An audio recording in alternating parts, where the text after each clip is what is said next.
Good evening. देखिए यहां पर हम लोग आज करेंगे आईयूपीएसी नेम, क्योंकि यहां से डायरेक्ट एग्जाम में क्वेश्चंस आते हैं। ये दिख रहा है ना, यहां तक दिख रहा है भैया? देखिएगा, आईयूपीएसी नेम एक्चुअली ये जो है कार्बनिक यौगिकों के नामकरण की ये आधुनिक पद्धति, ठीक है, ये मॉडर्न पद्धति है, इंटरनेशनल अंतरराष्ट्रीय पद्धति है, इसे आप बोल सकते हैं। ये क्या है? ये कार्बनिक यौगिकों के नामकरण की वर्तमान पद्धति है, यानी कि वर्तमान में यूज की जाने वाली पद्धति है। अब पहला क्वेश्चन यहां पर यही बनता है कि आईयूपीएसी का फुल फॉर्म क्या होता है ना? तो अभी IUPAC international union of pure applied chemistry, ठीक। अब क्या होता है ये वर्तमान, इसके अनुसार क्या होता है, हाइड्रोकार्बन के अतिरिक्त एलिफैटिक जो होते हैं, एलिफैटिक यौगिक हाइड्रोकार्बन के व्युत्क्रम होते हैं। कुछ नहीं समझ में आ रहा है? इसको मारो गोली, सिंपल सा। जैसे आईयूपीएसी नेम कैसे लिखा जाता है, क्योंकि रिवीजन क्लास में एग्जाम ओरिएंटेड चीजें ही करने वाले। आईयूपीएसी नेम लिखने के लिए आपको 4 स्टेप फॉलो करना है।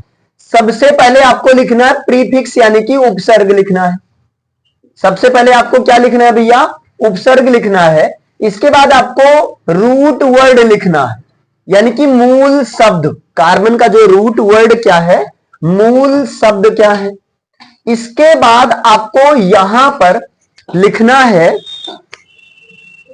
अनुलग्न लिखना है, ठीक है। इसमें 2 तरह का होगा, एक तो प्राइमरी और एक द्वितीयक, यानी कि एक तो प्राथमिक अनुलग्न, प्राइमरी सफिक्स, ठीक है।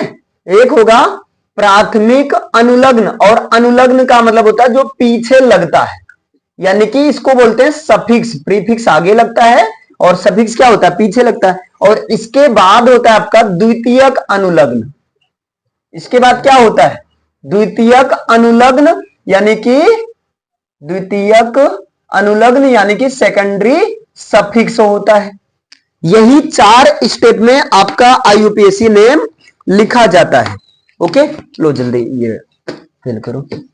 ये 4 स्टेप में आईयूपीएसी नेम लिखा जाता है। अब क्या होता है बच्चा, ये जो उपसर्ग के रूप में जनरली आता है, यहां पर मैं एक कोड के माध्यम से बता दे रहा हूं, फसल में बरई अटका, है ना।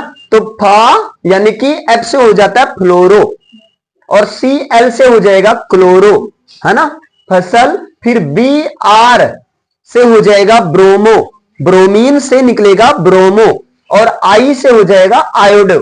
खैर अभी हम इससे काम चलाएंगे। क्लियर? एफ से क्या होगा? फ्लोरो, क्लोरो, ब्रोमो, अरे सॉरी, हाँ सही है, ब्रोमो और आयोडो। और यहां रूट वर्ड में क्या होता है? C1 से मैथ, C2 से एथ, C3 से प्रोप, C4 से ब्यूट, C5 से पेंट, C6 से एक्स, C7 से ऑक्ट, अरे हेप्ट, और C8 से ऑक्ट, C9 से नॉन, C10 से डेक। ये रूट वर्ड 2 सबको क्लियर है ना? फिर इसके बाद में प्राथमिक अनुलग्न में एन आता है।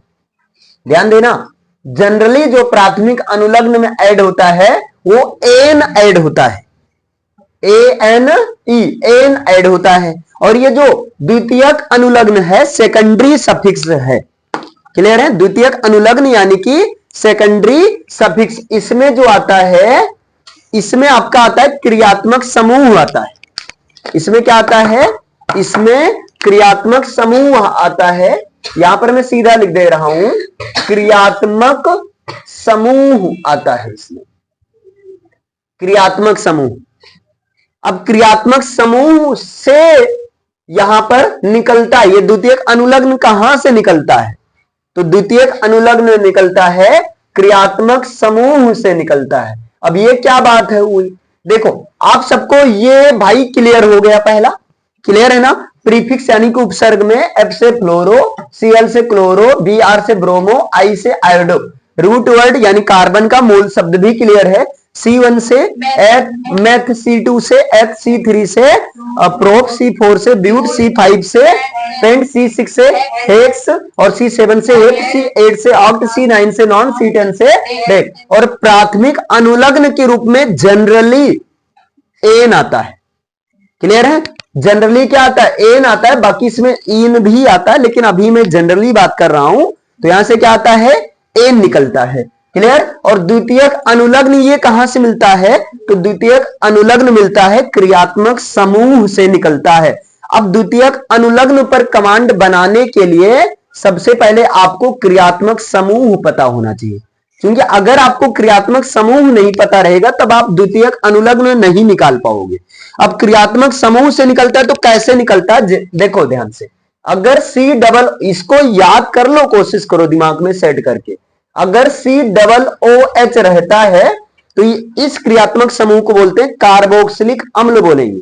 देखो मैं ज्यादा कुछ बोलूंगा, लिखूंगा बहुत कम, क्योंकि रिवीजन क्लास का मतलब ही है कि ज्यादा से ज्यादा चीजों को समझाया जाए, कम से कम चीजों को लिखा जाए। क्लियर है? तो COOH एक्चुअली इसका नाम है, क्या है? कार्बोक्सिलिक अम्ल है। और यहां से जो पूर्वलग्न निकलता है कार्बोक्सी निकलता है, और अनुलग्न जो निकलता है ओइक अम्ल निकलता है। याद रखना, यहां से एक तरफ मैंने क्रियात्मक समूह दे दिया और एक तरफ यहां पर अगर बात कर दिया जाए उपसर्ग के रूप में क्या निकलेगा, और एक कर दिया जाए अनुलग्न, या पहले हम अनुलग्न कर देते, ठीक है ना? पहले क्या कर देते हैं? अनुलग्न क्या होगा, और फिर इसका जो है यहां पर उपसर्ग क्या होगा। ओके बच्चा? तो देखो COOH का जो अनुलग्न होता है ये होता है, अरे अनुलग्न होता है, क्या होता है? ओइक अम्ल होता है। क्या है भैया? ओइक अम्ल है। और जो उपसर्ग इसका होता है ये होता है उपसर्ग का मतलब पूर्व लग्न। ध्यान देना, उपसर्ग का मतलब होता है पूर्व लग्न। आप यहां उपसर्ग को बोल सकते हैं पूर्व लग्न, यानी कि पूर्व में लगने वाला, पहले लगने वाला। क्लियर है? इसका जो होता है वो होता है कार्बोक्सी होता है। बोलो, पहला याद हो गया सबको? ये दिमाग में सेट कर लो। अब इसका बड़ा बेनिफिट होता है, जैसे मान लो कहीं पर लिखा है CH3 COOH, अब इसको क्या बोलेंगे?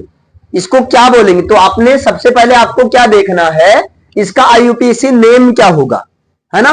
तो आप देखो यहां पर 1 2 कार्बन की, यहां पर क्या कोई प्रीफिक्स है? इनमें से कोई प्रीफिक्स है क्या? वो बच्चा क्या टैबलेट नहीं है बच्चा? देखो इनमें से कोई क्या प्रीफिक्स है, क्या कोई उपसर्ग है? तो नहीं है, मतलब पहला कट गया हमारा। जनरली पूर्व लग्न के रूप में यही यूज करेंगे। इसका भी बताएंगे कहां कार्बोक्सी आता है। क्लियर है ना? अच्छा ये नहीं है, क्या मूल शब्द है? कार्बन की संख्या 2 है, 2 से क्या बना? एथ। फिर एथ में प्राइमरी अनुलग्न के रूप में जनरली एन आता है। जनरली क्या आता है? एन आता है। तो एथ प्लस एन क्या हो गया? एथेन। और COOH से क्या निकलता है द्वितीयक अनुलग्न के रूप में? ओइक अम्ल। तो यहां पर जब ओइक ऐड करेंगे तब क्या हो जाएगा? एथेनोइक अम्ल। ये है IUPAC नेम है, ये IUPAC नेम है। ये है वर्तमान पद्धति के अनुसार, अंतरराष्ट्रीय पद्धति के अनुसार इसका नाम है। लेकिन अगर एक साधारण नाम की बात किया जाए तो CH3, यहां कार्बन की हाइड्रोजन की संख्या कार्बन की संख्या के दुगने से जब एक अधिक हो तब इल वाला होता है। क्या बताया मैंने? जब हाइड्रोजन की संख्या कार्बन की संख्या के दुगने से एक अधिक हो तब इल वाला होता है, एल्किल ग्रुप का होता है। तो यहां पर एल्किल का मतलब क्या है? C1 से मेथ, मेथ प्लस इल यानी कि मेथिल, और COOH का मतलब होता है क्या? COOH से होता है कार्बोक्सिलिक अम्ल। क्लियर है? COOH से क्या होता है? कार्बोक्सिलिक अम्ल। तो इसका नाम क्या बोलेंगे? इसको बोलेंगे मेथिल कार्बोक्सिलिक अम्ल। आप ये सिंपल से सीधा साधारण नाम में बोल देंगे। क्लियर है? और वैसे एक चीज मैं बता दे रहा हूं, ये जो द्वितीयक अनुलग्न यानी कि क्रियात्मक समूह की बात करें तो कल मैंने बताया भी था, R के साथ में क्रियात्मक समूह आता है।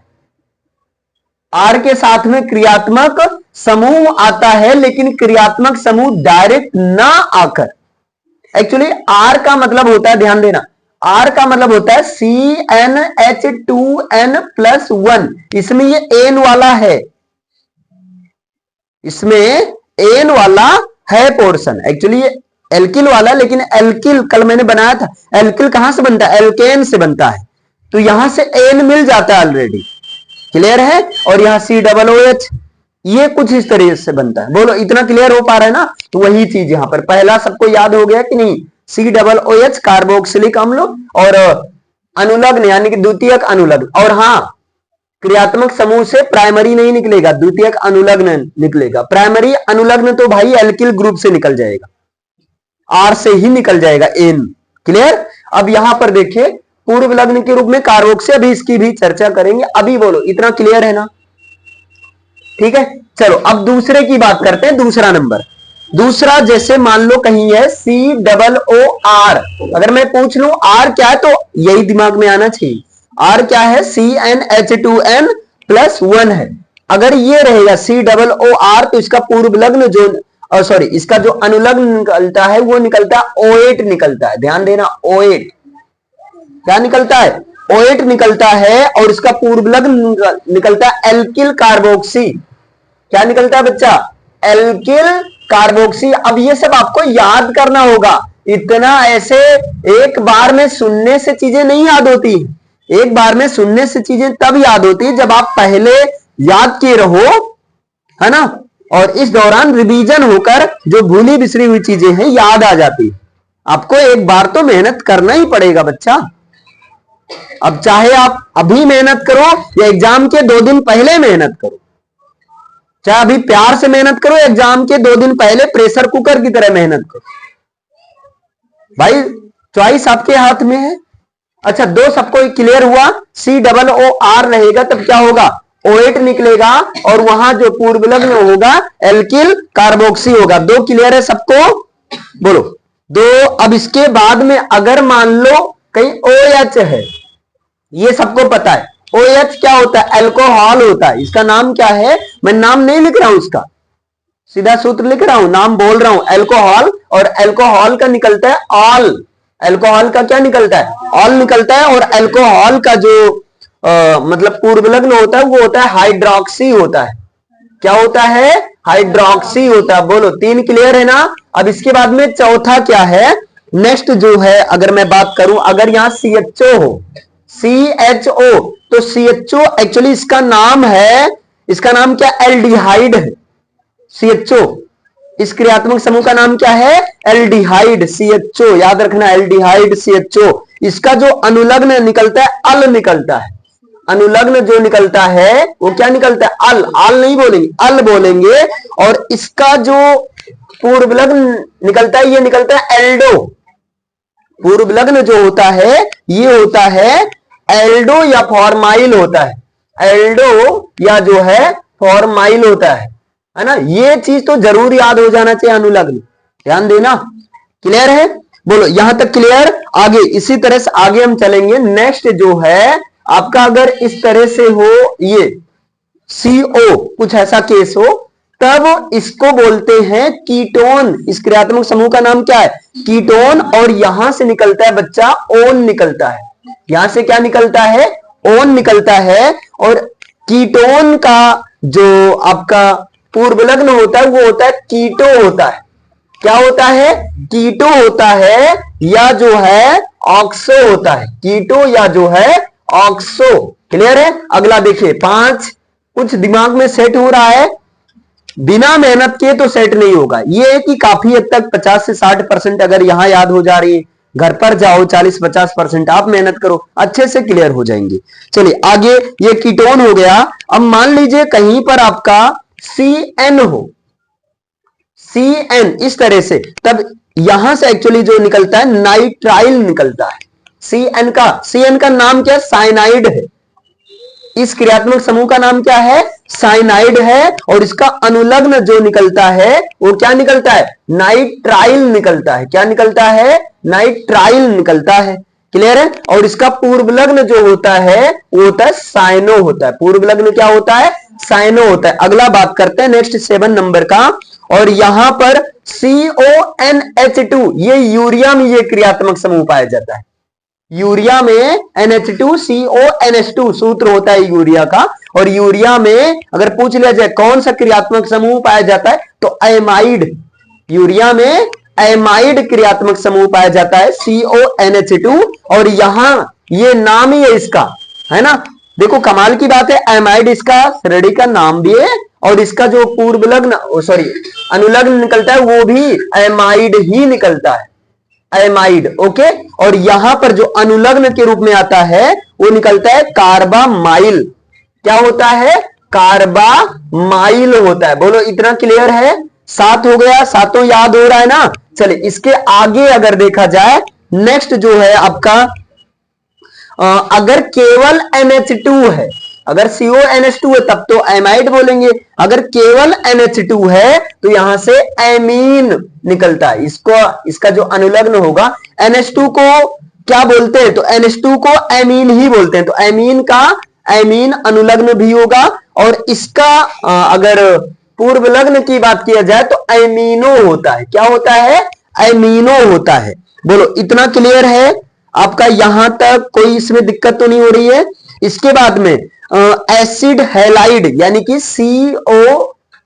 एसिड हैलाइड जो होता है COX निकलता है। अब यहां X अगर आ जाए तो X का मतलब हैलोजन तत्व, X का मतलब हैलोजन तत्व, और हैलोजन तत्व में सबको पता है मतलब फ्लोरीन और क्लोरीन, ब्रोमीन और आयोडीन, एस्टेटिन, ये हैलोजन तत्व आते हैं। X का मतलब ये तत्व होगा, इसको बोलेंगे ऑयल हैलाइड। यहां से क्या निकलेगा? यहां से निकलेगा ऑयल हैलाइड निकलेगा, सॉरी ऑयल हैलाइड निकलेगा, और इसके बाद में इसका जो है उसका क्या होगा? हेलोफॉर्माइल। क्या होगा? हेलोफॉर्माइल होगा भैया। अब ऐसे लग रहा होगा जैसे पहली बार पढ़ रहे हो, कभी नहीं पढ़ोगे तो ऐसे ही लगेगा। 20 बार पढ़ूंगा, 20वीं बार ये लगेगा पहली बार ये सब पढ़ रहे। क्लियर है? आगे देखिएगा, इतना क्लियर है? इसके बाद में एक होता है सल्फोनिक अम्ल होता है, जैसे ओइक अम्ल वैसे सल्फोनिक अम्ल का होता है SO3, है ना। SO3H होता है ये चीज, SO3H, इससे होता है सल्फोनिक अम्ल। एक्चुअली इसका नाम जो है, इसका नाम क्या है? सल्फोनिक अम्ल है, और इसको बोलेंगे भी अनुलग्न में इसका जो निकलता है सल्फोनिक अम्ल ही निकलता है, और इसका जो पूर्वलग्न निकलता है वो निकलता है सल्फो। पूर्वलग्न जो निकलता है सल्फो निकलता है।